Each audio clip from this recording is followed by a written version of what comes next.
الحمد لله نحمده ونستعينه ونستغفره ونؤمن به ونتوكل عليه ونعوذ بالله من شرور أنفسنا ومن سيئات أعمالنا من يهده الله فلا مضل له ومن يضلل فلا هادي له ونشهد أن لا إله إلا الله وحده لا شريك له ونشهد أن سيدنا ومولانا محمدا عبده ورسوله أما بعد فأعوذ بالله من الشيطان الرجيم بسم الله الرحمن الرحيم يا بني آدم خذوا زينتكم عند كل مسجد وقال النبي صلى الله عليه وسلم لا يصلي أحدكم في الثوب الواحد أو كما قال عليه الصلاة والسلام. میرے محترم بھائی اور بزرگوں، گزشتہ نشستوں سے گرمی اور اس سے متعلق اللہ کے نبی نے کیا ہدایات دی ہیں وہ عرض کر رہا تھا. تفصیل سے کچھ باتیں عرض کی. آج کچھ مزید آداب اور حضرت محمد صلی اللہ علیہ وسلم نے جو باتیں ہمیں ارشاد فرمائیں، جو ہماری رہنمائی فرمائیں، جس میں سراسر ہمارے لیے بھلائی ہے، فائدہ ہے، ہماری زندگی کی کامیابی کے گر ہیں. اللہ تعالی ہمیں آپ کو اس کے عمل کی توفیق عطا فرمائے. موسم گرما میں اب ایک رواج بڑھتا چلا جا رہا ہے. آپ دیکھ رہے ہیں لباس کے اعتبار سے گرمی کی وجہ سے اب نوجوان، بلکہ اب نوجوانوں کے بعد بڑی عمر کے لوگ بھی کچھ ایسے اپنے لباس کو مختصر کر لیتے ہیں کہ ان کے گھٹنے نظر آ رہے ہیں اور ان کی رہنے نظر آ رہی ہیں، اور اسی لباس میں وہ اپنے گھر میں بھی ہیں، وہ گلیوں میں بھی ہیں. تو میرے بھائیوں، ہم ایک قوم ہیں اور ہم امت ہیں. ہم نے کلمہ پڑھا ہے حضرت محمد صلی اللہ علیہ وسلم کا. اس کے بعد ہم اپنی ہر چیز میں پابند ہیں حضرت محمد صلی اللہ علیہ وسلم کی بتائی ہوئی تہذیب کے. ہم مسلمانوں کی ایک تہذیب ہے جس میں ایک شرافت ہے، جس میں ایک حیا ہے. مسلمانوں کا جو بڑا امتیاز ہے وہ کیا ہے؟ اگر آپ دیکھیں اسلامی معاشرت، اسلامی رہن سہن، اسلامی طرز زندگی، اس میں ایک خاص چیز آپ کو نظر آئے گی. جو تعلیمات ہیں اس میں حیا نظر آئے گی، اس میں سادگی نظر آئے گی. سادگی، حیا. تو یہ جو لباس ہے یہ سراسر حیا کے خلاف، اور جو ہے اگر گھر کے بڑا کوئی فرد ایسا کر رہا ہے تو اگلی نسل کہاں جائے گی؟ ہم کوئی انگریز نہیں ہے جو پہن لو لباس مختصر کر. میں کبھی عرض کروں گا کہ سطر چھپانا فطرت کا تقاضا ہے، اسلام نہیں بھی ہوتا. آپ دیکھیے آدم علیہ السلام جب جنت میں ان کا لباس اتر گیا، انہوں نے دانا کھایا، لباس اتر گیا، تو فطرت میں داخل تھا شرم کو چھپانا، شرمگاہ کو چھپانا فوراً پڑے گا. فَطَفِقَا يَخْصِفَانِ عَلَيْهِمَا مِنْ وَرَقِ الْجَنَّةِ فَطَفِقَا يَخْصِفَانِ عَلَيْهِمَا مِنْ وَرَقِ الْجَنَّةِ. جنت کے پرتوں سے اپنے سطر کو چھپانے لگے. تو یہ فطرت کے تقاضے ہیں. ہمیں فطرت سے بغاوت نہیں کرنی ہے. گرمی ہے، گرمی ہے، گرمی کا یہ مطلب تھوڑی ہے کہ انسان اپنی تہذیب کو چھوڑ دے. اور کیا سبق ملے گا ہماری آئندہ نسل کو؟ وہ پھر کیا پہنے گی؟ ایسا ہوتا ہے کہ جب بڑے کسی معاملے میں ڈھیل دکھاتے ہیں تو معاملہ وہاں تک رکتا نہیں ہے، اگلی نسل اس سے 4 قدم آگے ہوتی ہے. مثال کے طور پہ اگر کسی خاندان کا بڑا وہ نماز میں اتنی سستی کر لے کہ وہ نماز گھر میں پڑھے، جماعت سے نہ پڑھے، تو اب اگلی نسل کہاں جائے گی؟ اگلی نسل نماز سے بھی جائے گی. تو اور حدیث میں اب یہ جیسے گھٹنا ہے، ناف سے لے کے گھٹنے تک یہ سطر میں داخل ہے مرد کا. کتنی بے حیائی کی بات ہے. بہنیں بھی دیکھ رہی ہیں اور ماں بھی دیکھ رہی ہے، اور اسی مختصر لباس کے اندر جو ہے انسان گھر کے اندر گھوم رہا ہے. میرے بھائیوں، شروع میں ایسا ہوتا ہے جب کوئی برائی شروع ہوتی ہے، شروع میں اس کو بری نگاہ سے دیکھا جاتا ہے، اور اگر اس پر قابو نہیں پایا گیا، اس پر نکیر نہیں کی گئی، اس پہ روک ٹوک نہیں کی گئی، آہستہ آہستہ اس برائی ہونا بھی ذہن سے مٹ جاتا ہے. آپ دیکھیے، کل تک اس کا تصور تھا کہ مسجد کے اندر کوئی آدمی میوزک لگائے، اب بڑے آرام سے موبائل کے اندر ایسی ٹیون ہے، میوزک بج رہا ہے، یہ نماز کی نماز ہو رہی ہے، اور آہستہ آہستہ رفتہ رفتہ اس کی جو ہے شناعت ہے وہ ذہنوں سے نکل گئی. تو یہ حصہ سطر میں داخل ہے، اور حضور علیہ الصلوۃ والسلام کی بڑی سخت وعیدیں ہیں. باریک لباس پہننا جس میں سطر نظر آئے، یا مختصر لباس پہننا. ایک بخاری شریف کی روایت ہے، ایک مرتبہ حضور صلی اللہ علیہ وسلم رات کو جاگے، بڑی گھبراہٹ کی حالت ہے، اور فرمایا ماذا انزل الليل من الفتن، آج کی رات کیسے کیسے فتنے نازل ہوئے. اور خزائن اللہ تعالیٰ نے اللہ کے نبی کو دکھایا. پھر کیا فرمایا؟ رب کاسیۃ فی الدنیا عاریۃ فی الآخرہ، بہت سے لباس پہننے والے اور پہننے والیاں کل قیامت میں بے لباس ہوں گے، جن کا لباس شرم کے تقاضے کو پورا نہیں کر پا رہا،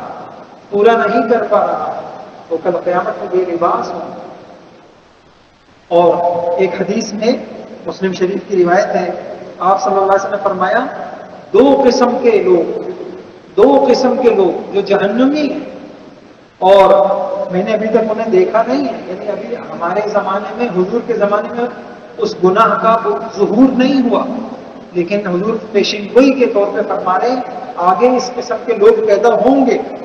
اور پھر حضور صلی اللہ علیہ وسلم نے فرمایا کہ قوم معهم سیات کاذناب البقر یضربون بها الناس، کچھ ایسے لوگ ہوں گے جو بیلوں کے دموں کے مانند ان کے ہاتھ میں کوڑے ہوں گے اور وہ لوگوں کو سزائیں دیں گے. اور فرمایا دوسری قسم کے نساء کاسیات عاریات ممیلات مائلات، کچھ عورتیں ہوں گی جو لباس پہننے کے باوجود بے لباس ہوں، ان کا لباس شرم کے تقاضے کو پورا نہیں کرتا. کیا پتہ چلا؟ کہ جو لباس شرم کے تقاضے کو پورا نہیں کرتا، انسان کے سطر کو نہیں چھپاتا، حضور کی نگاہ میں وہ شخص برہنہ ہے، وہ ننگا ہے، وہ اتنا ایسا انسان ہے کہ اس کو حضور اسلام کی زبان میں یہ کہا جا رہا ہے کہ تم برہنہ اور ننگے ہو. تو اس کو بھی منع کیا گیا.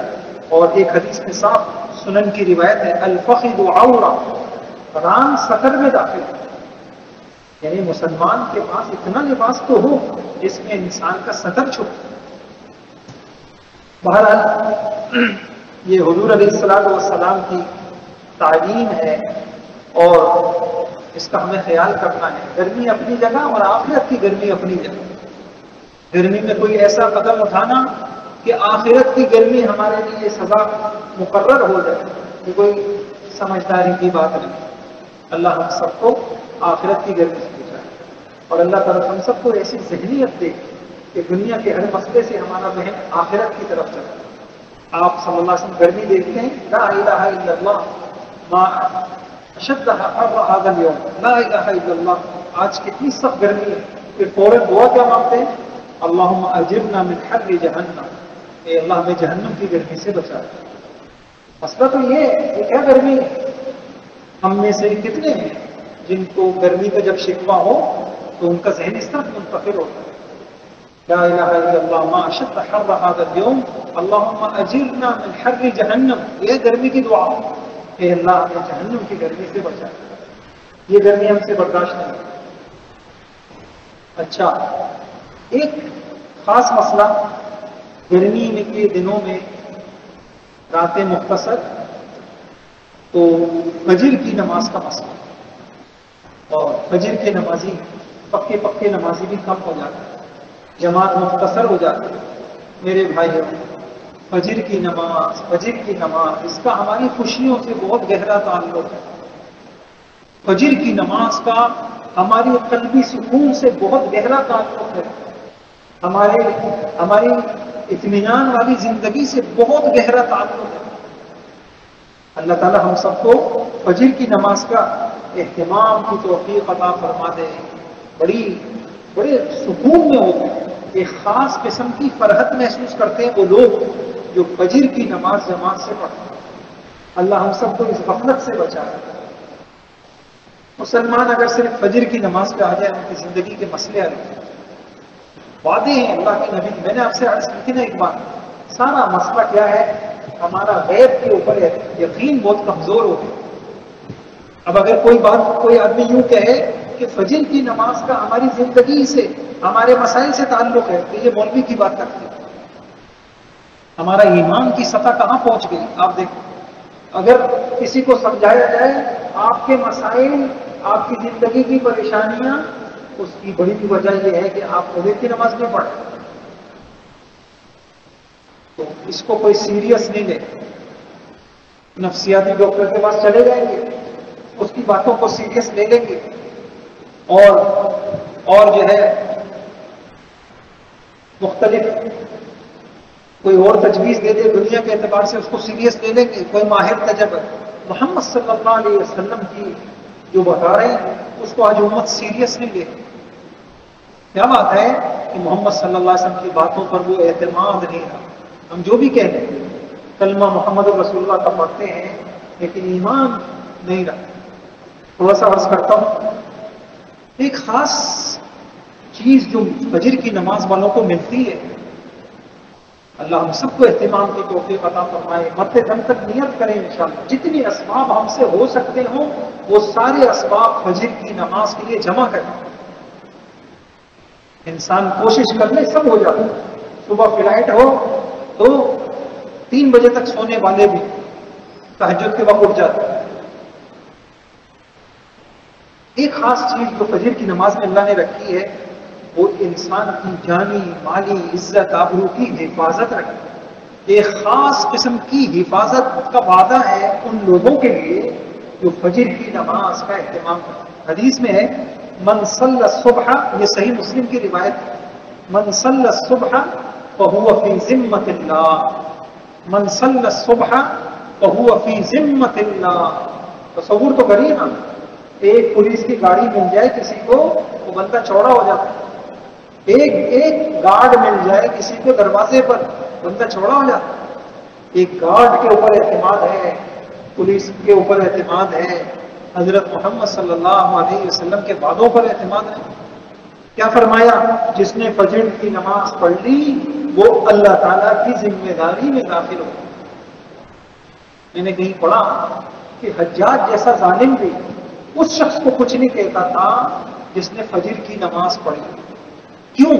اب اگر میں نے اس کو کچھ کہا تو میں نے اللہ سے ٹکر لی، کیونکہ اللہ تعالیٰ کے ذمے میں، اللہ نے کہا اس کی حفاظت میرے ذمے میں، اس کی دکان کی حفاظت، اس کی فیکٹری کی حفاظت، اس کے گھر کی حفاظت، اس کی بیوی بچوں کی حفاظت میرے ذمے۔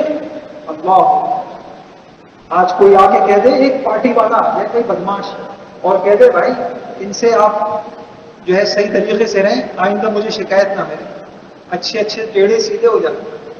یار شریف آدمی ہے بھائی، ہم کہاں لڑتے پھریں گے ان پارٹیوں سے۔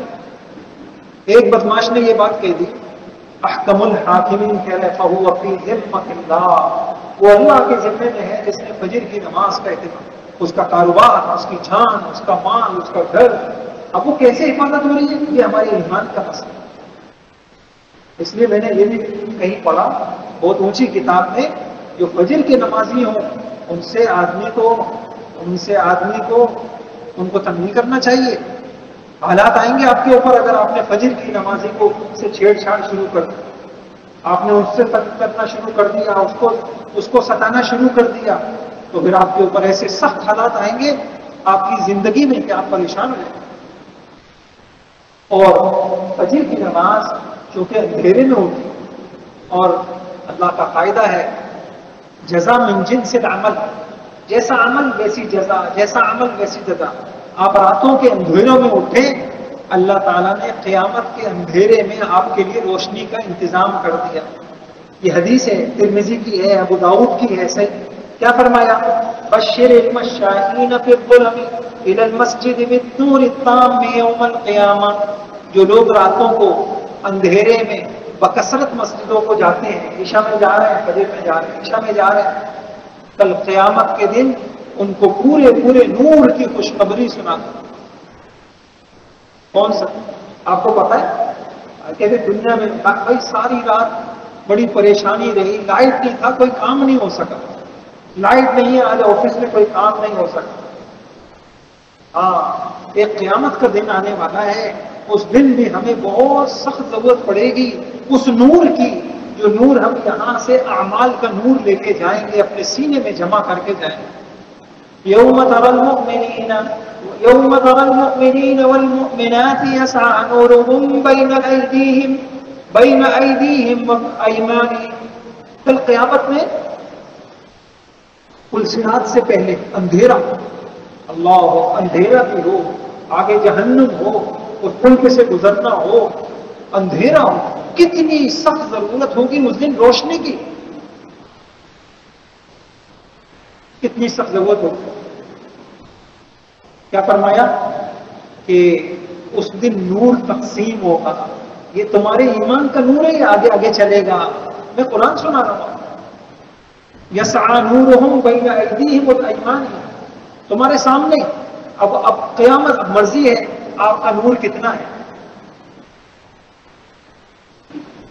اور منافق کہیں گے اسے انظرونا نقتبس من نورکم، جو منافق ہیں، جن کے ایمان کو گھن لگ چکا ہے، تو جب ایمان والوں کو دیکھیں گے تو کہیں گے ہمارا تو نور ہے نہیں، تم ٹھہرو، ہم تمہارے نور کی روشنی میں پل صراط پار کر لیں۔ تو یہ کہانی نہیں، یہ اللہ نے سنائی۔ تو ایمان والے کیا کہیں گے؟ قیل ارجعوا وراءکم فالتمسوا نورا فضرب بینہم بسور لہ باب باطنہ فیہ الرحمہ وظاہرہ من قبلہ العذاب۔ یہ جو پیچھے ملتا ہے وہ سمجھیں گے پیچھے سے مراد وہیں کہیں پیچھے، وہ پیچھے مڑ کے دیکھیں گے ایک حائل آ جائے گا، اندر رحمت ہی رحمت، باہر عذاب ہی عذاب۔ تو بھائیوں ہم خود دیکھیں، اچھا کسی کو دیکھنا ہو میرا نور کتنا ہے، پتہ چل جائے گا، پتہ چل جائے گا۔ بلکہ حضور علیہ السلام کی حدیث ہے، ان النور اذا دخل فی الصدر انشرح، جب ہدایت کا نور کسی بندے کے سینے میں آتا ہے تو اس کو شرح صدر ہو جاتا ہے۔ شرح صدر کس کو کہتے ہیں؟ افمن شرح اللہ صدرہ للاسلام فهو علی نور من ربی، جس کے لیے دین کے بڑے سے بڑے حکم پہ چلنا آسان ہو جائے، اور بڑے سے بڑی دین نے جن چیزوں سے روکا ہے اس کے لیے بہت آسان ہو جائے، سمجھ جائے اس کا سینہ ایمان کے ہدایت کے نور سے بھرا ہوا ہے۔ ہر ایک اپنے نور کا اندازہ کر، سود سے بچنا میرے لیے کتنا آسان، جھوٹ سے بچنا میرے لیے کتنا آسان، بد نظری سے بچنا میرے لیے کتنا آسان، غیبت سے بچنا میرے لیے کتنا آسان، مسجد آنا میرے لیے کتنا آسان، قرآن پڑھنا میرے لیے کتنا آسان، زکوٰۃ دینا میرے لیے کتنا آسان ہے۔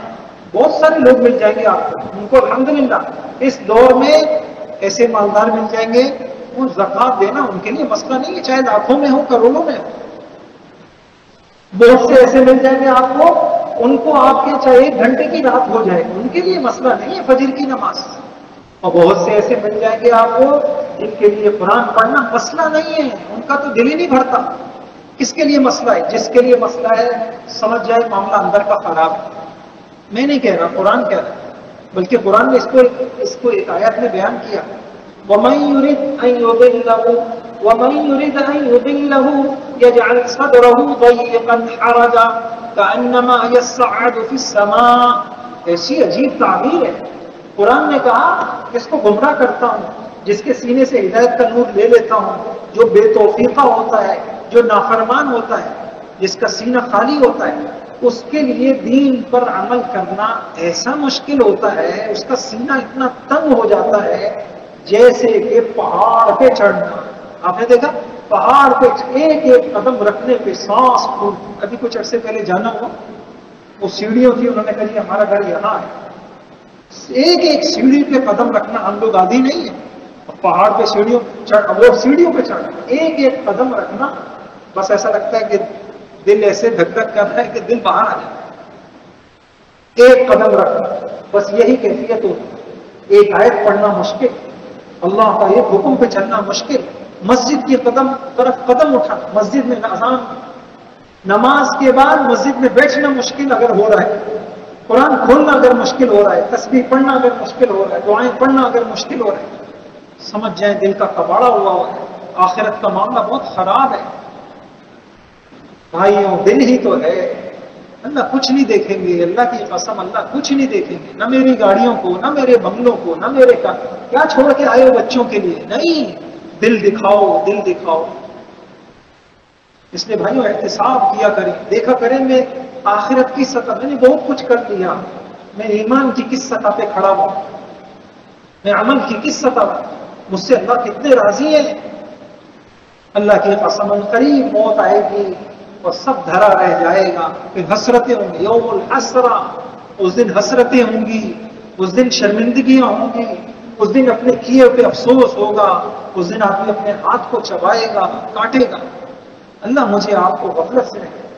دل کا عذاب دل کی غفلت ہے، دل کا عذاب دل کی قساوت ہے، دل کا عذاب اس دل کا اللہ کی طرف نہ لگنا ہے۔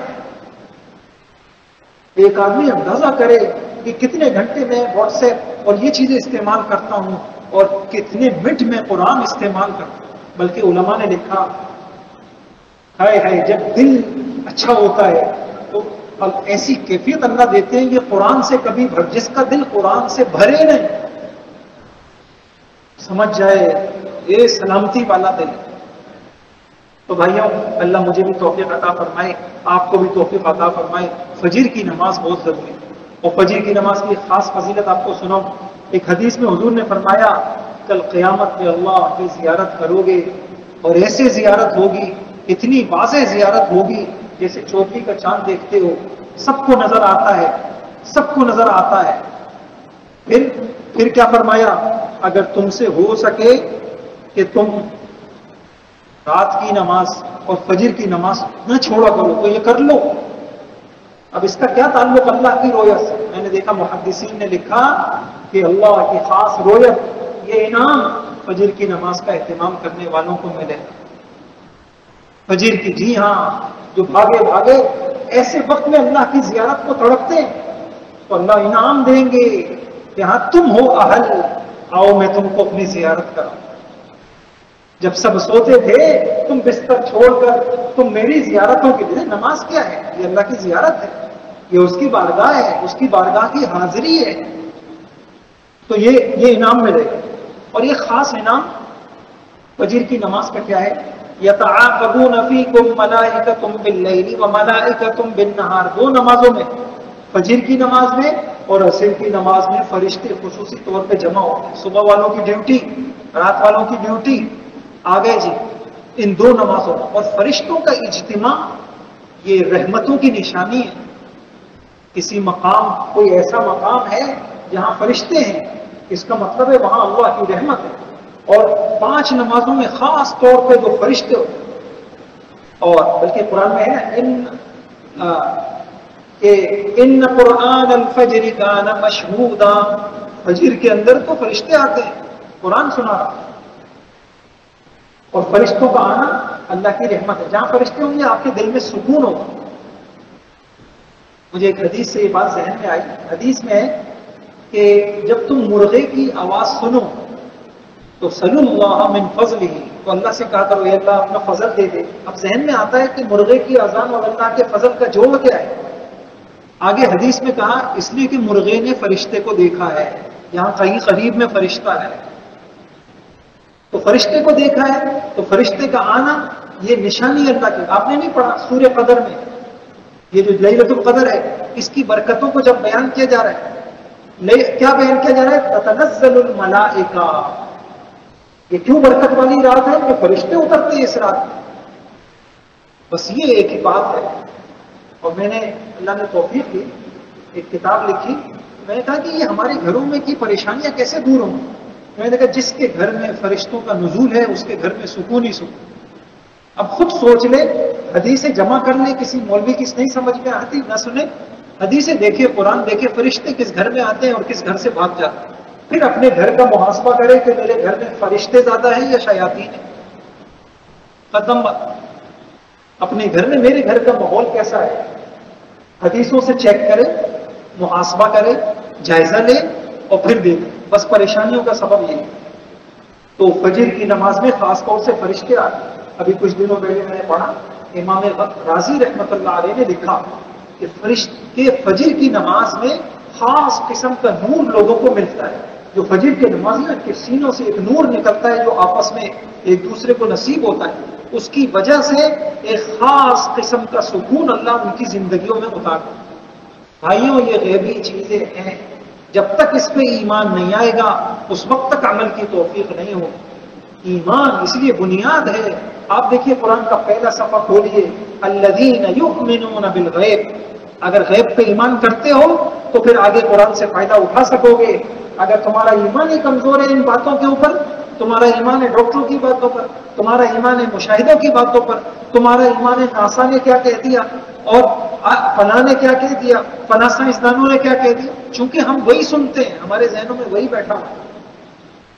انسان جو چیز سنے گا وہی اس کا ذہن قبول کرے گا.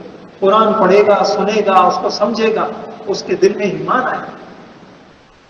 اور اللہ تعالیٰ بلکہ ایک حدیث میں فرمایا کہ لوگوں کو پتہ چل جائے یہ جب اذان ہوتی ہے اور اس میں کیا رکھا ہے اور صفحے اول میں اللہ نے کیا رکھا ہے، تو لوگ قرآن اندازی کریں. قرآن حدیث سے سنا رہا ہوں. اب مسجد میں آ کے قرآن اندازی ہو، بھائی جس کا نام نکلے گا وہ پہلی صف میں بیٹھے گا. اگر تم کو اندازہ ہو جائے کیا رحمتیں ہوتی ہیں صفحے اول والوں پر، کیا اللہ کی رحمتیں ہوتی ہیں اذان میں. اپنے بچوں سے بھی ایک بات کہتا ہوں کہ اگر کامیاب زندگی چاہیے تو اذان کے بعد کسی کام میں مشغول مت ہوا. اذان کے بعد سارے کام چھوڑنا سیکھ لو. حی علی الفلاح، حی علی الفلاح. اے لوگوں کامیابی کی طرف آؤ، اے لوگوں کامیابی کی طرف آؤ، اے لوگوں کامیابی کی طرف. بس پھر زندگی کے کام اللہ بنائیں. یہ ہے وہ غیبی ایمان. اللہ مجھے بھی نصیب فرما دے، آپ کو، آپ کی نسلوں کو، ہم سب کو اللہ تعالیٰ یہ ایمان نصیب فرما دے. وآخر دعوانا